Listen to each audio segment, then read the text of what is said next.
নদী কূলেতে থাকলে দুজন পীড়িত কি আর মধুর হয়।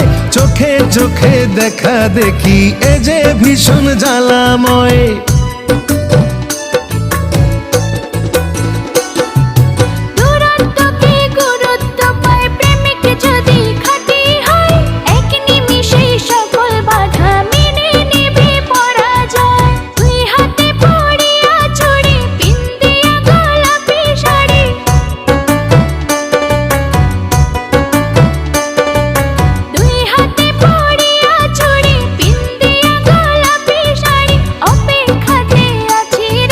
ঘাটে বাধা নাই যে তরি, কেমনে যাব তোমার বাড়ি, পরাণ আমার সয় না রে।